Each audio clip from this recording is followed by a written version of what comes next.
Não tem como saber o que funciona e o que não funciona para você se você não tentar. E assim, eu sei que o pensamento dominante que você tem no momento é o maldito e se?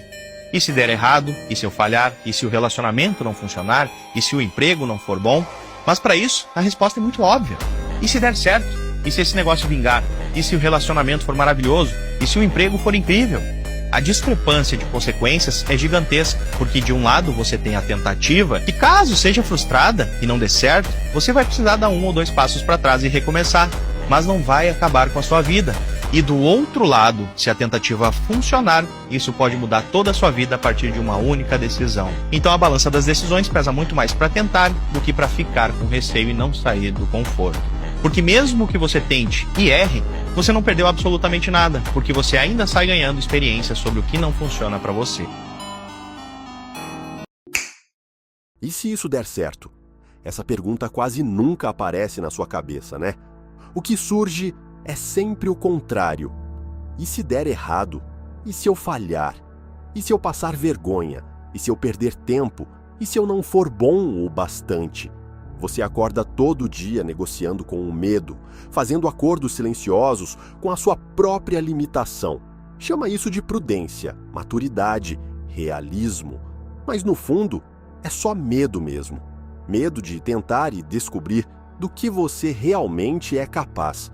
Medo de dar tudo e não ter mais desculpa depois. A maioria vive a vida inteira se protegendo de um fracasso que nunca aconteceu. E em troca, aceita um arrependimento garantido. Elas não quebram porque tentaram demais. Quebram porque tentaram de menos. Porque passaram anos adiando decisões importantes, esperando um sinal, uma certeza, uma permissão que nunca veio. Um dia, acordam mais velhas, mais cansadas, olhando para trás e tentando lembrar quando desistiram de si mesmas. Não foi um momento. Foram pequenas concessões diárias. Depois eu vejo, agora não é a hora. Quem sou eu para isso? Você não está preso por falta de capacidade. Está preso por excesso de conversa interna. A batalha nunca foi contra o mundo, contra as pessoas, contra as circunstâncias. Sempre foi você contra você. É você sabendo o que precisa ser feito e escolhendo não fazer. É você tendo uma ideia e matando ela antes de tentar. É você se sabotando em silêncio e depois culpando o destino. Ninguém te impede mais do que você mesmo. Ninguém te freia com tanta eficiência quanto a sua própria cabeça. E se isso der certo? E se, pela primeira vez, você não desistir no meio do caminho? E se atravessar o desconforto inicial, aquele que quase todo mundo usa como desculpa para voltar atrás? Porque o começo sempre é desconfortável, confuso, feio, dá medo. Mas o medo não é sinal de que você está errado. Muitas vezes é exatamente o contrário. É o sinal de que você está saindo do lugar onde ficou pequeno por tempo demais. Existe uma dor que destrói e outra que constrói. A dor de tentar e falhar ensina. A dor de nunca tentar corrói. Uma te fortalece, a outra te acompanha para sempre. Qual delas você vai escolher carregar? Se você continuar vivendo do jeito que está, fingindo que está tudo bem, empurrando com a barriga, essa conta chega. E chega com juros. Chega quando o tempo passou e você não virou nem metade da pessoa que poderia ter sido.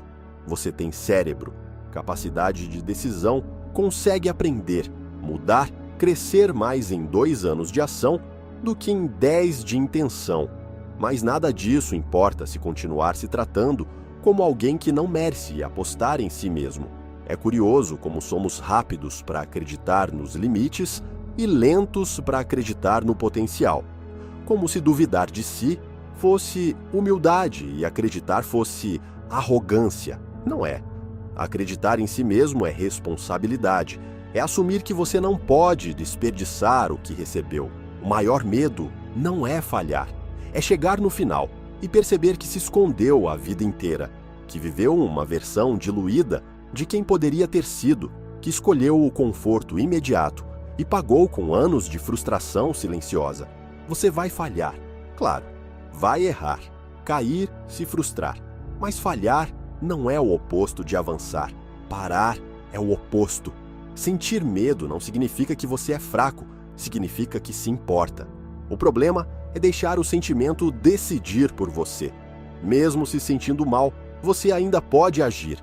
Mesmo inseguro, ainda pode dar o próximo passo. Nada muda se nada muda.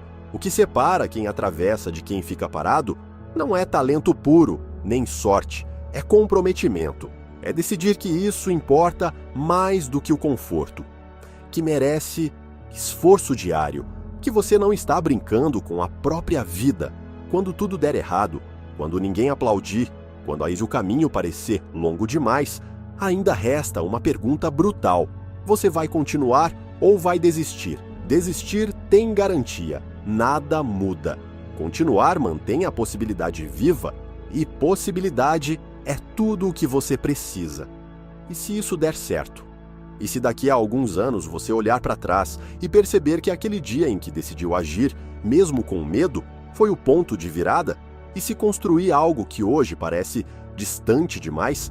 E se tornar alguém que respeita a própria palavra? A vida não pede perfeição, pede coragem. Coragem de tentar, de sustentar o processo, de não abandonar a si mesmo.